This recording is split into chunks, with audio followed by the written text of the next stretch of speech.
Hello, friends, and welcome to the Big Fat Mixed Media Tribe. Today we will be creating an art journal page which is dark and moody. You could say it's Halloween inspired, although it will not be exactly Halloween page. I'm starting with a black acrylic paint on already gessoed page. Gessoing the page is not strictly necessary, but it helps me to bond with the page to start something. Even if I'm putting down a white gesso which will not be visible, I have already started to work and I'm in the flow of working and continuing with other layers.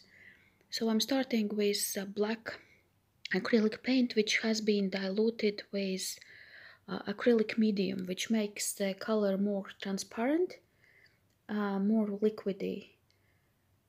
And I'm putting on a layer of tissue paper after each application of acrylic paint to take off the excess and to leave some interesting marks, because I wanted a layer of acrylic paint to be more interesting, looking like the layers you create normally on a gel print.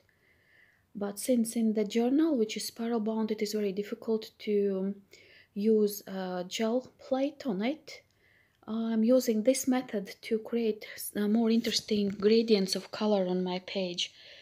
So I'm adding even more black paint and again just taking off a little bit from the surface using a tissue paper.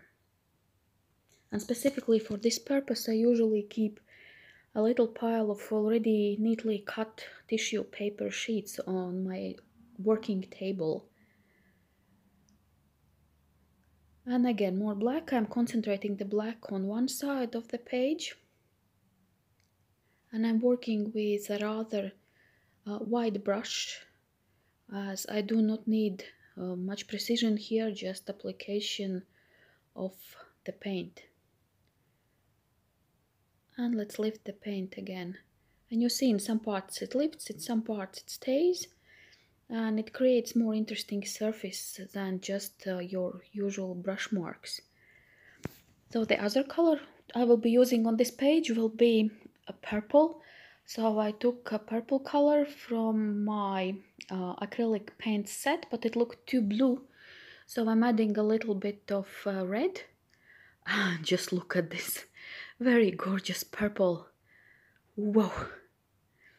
Even diluted with the acrylic medium, it is still so bright and juicy and just beautiful. So I'm concentrating the purple on the other side of the page, and I will be using the same technique, applying a layer, then taking off the excess using tissue paper, and then applying next layer again.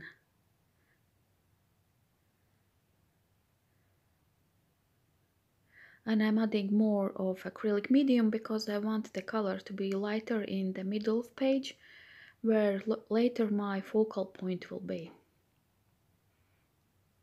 And by adding the acrylic medium, I'm making the purple transparent, so you still see the grayish black layer through it.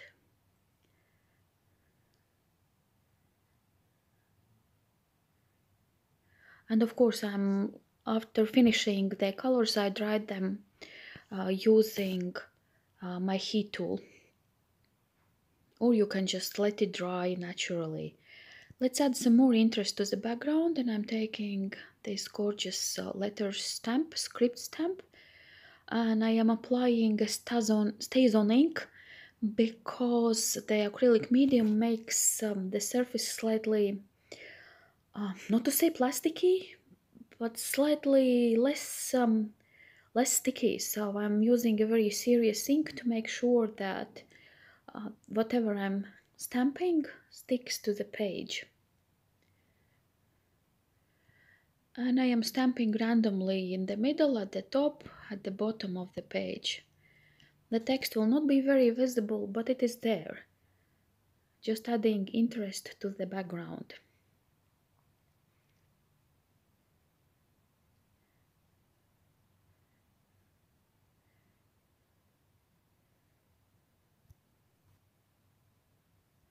So let's add another layer to the background, and I wanted to make it a little bit lighter, so I used the circle stencil. I just searched for some abstract stencil in my stencil collection, and I am applying a very thin, very light layer of gesso. That could be white acrylic paint, but since the gesso was already on my table and opened, it will be gesso.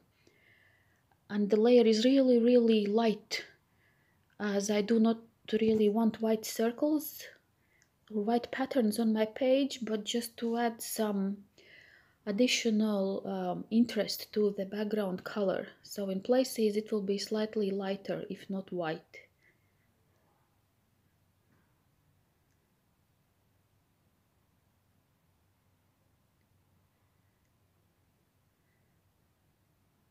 And I think that it needs just a touch of white also at the top of the page.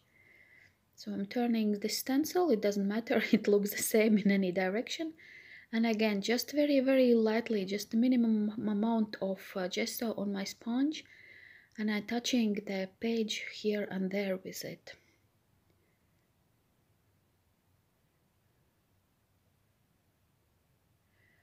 And now let's start to work on the foreground of the page, and I'm using a stamp, a spiderweb stamp, which I tried to ink with embossing ink in my pad. It didn't work, so you see me dabbing on the embossing ink using a dabber.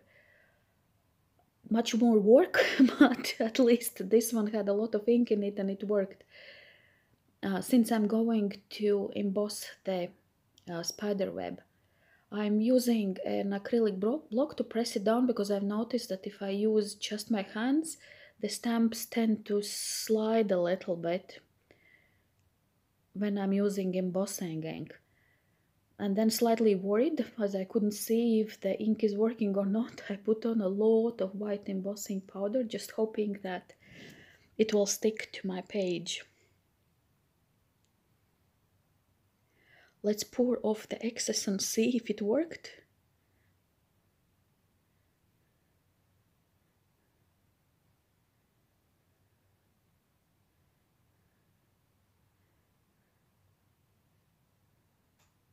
Oh yeah, luckily it did.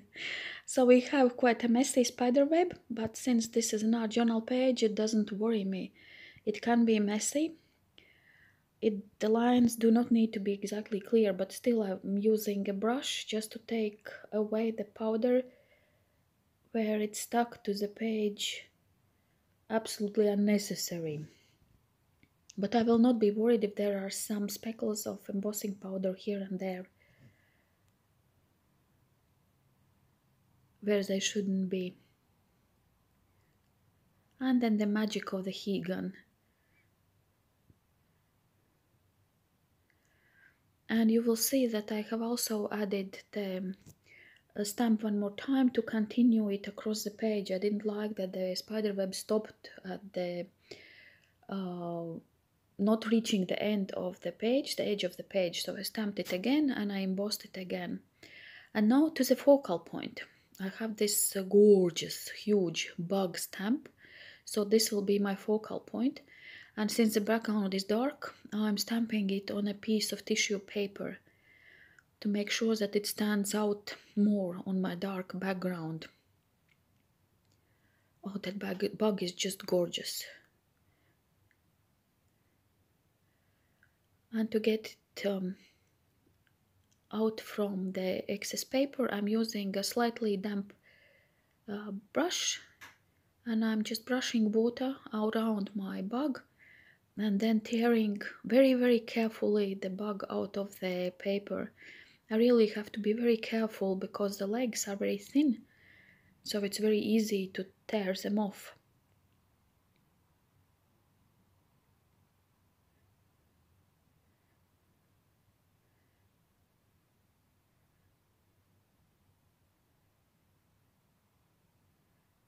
And I'm trying to get in between the legs just so that I do not have a lot of excess tissue paper.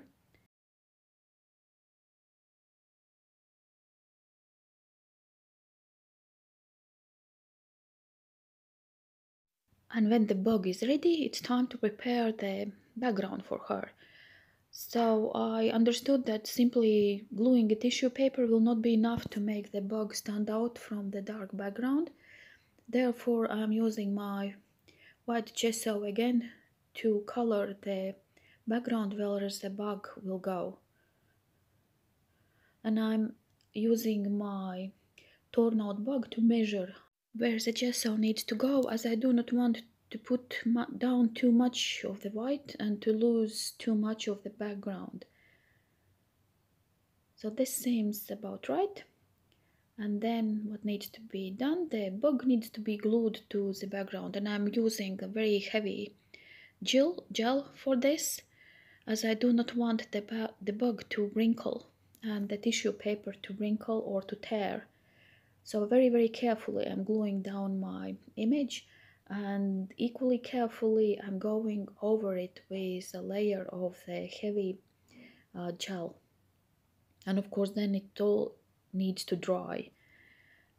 When the glue is dry, the medium is dry, the gel medium is dry, I am using the sponge and I mix the purple color again, and I'm applying a tiny little dabs of the purple paint on the border between the tissue paper and the background, just to blend the tissue paper in and not to have the harsh white edges. And now to the exciting part. For that I need to make a mask. I want to mask off part of my bug, so I'm stamping it on a piece of scrap paper, and I will cut out just the middle part of the bug, and that will serve as my mask. And what we will be masking? We will be masking an image I found on a Free Images website. So it's a very cute face of a child, and I'm masking the middle part. Using the mask to draw around it to know where to cut my image. And then of course I'm cutting the marked part out.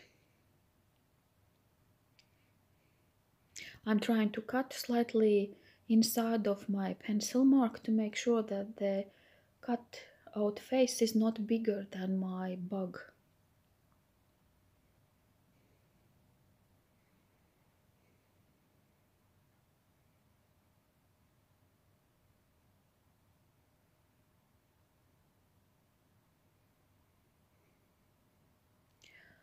And still using the same heavy gel, I'm gluing the image on my page.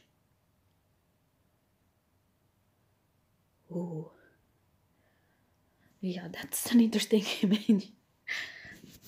Idea for this came from the stamp itself, because there is one part, if you see, it's still there in the middle of the bug, which looks like eyes. So that's how I thought maybe I could put a face on the bug and see what happens. So the face is there now, and I'm going around it with a black marker just to make it blend in more in the contour of the bug, to make it look less like glued on. I'm trying to make it look more like a part of the bug, so I'm not drawing a very straight line around the face. I'm doing little sharper edges, little circles where the legs join the body of the bug, just to make it the face sit more naturally within the contour of the bug. Ooh, loving it. I love the contrast between the blue eyes and the dark background. And just to tone down a little bit the very realistic place, and to make it go better with the painted background, I am taking a very thin black pen and I'm going around the contours of the eyes. And I debated with myself quite a long time, should I go around the mouth too? And I finally decided yes, that I will do the contour of the mouth too. And this way I like the image better. It sort of blends better or sits better within the image of the bug. Very happy with it.